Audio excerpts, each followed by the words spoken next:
रख रख त्या रानातून थोडं पुढं जाऊ गड्या, पाऊल थकलं नाही गड्या, पाऊल थकलं नाही.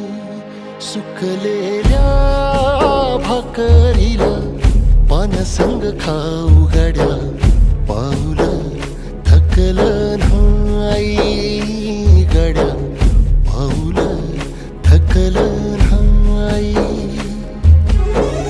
झालो बरबाद जरी बसला घाव उरी, कलेची आग सार जाळून विजाईना. अडला घास असा काळावन वास असा, पण ह्यो ध्यास अजून बी माग राहीना.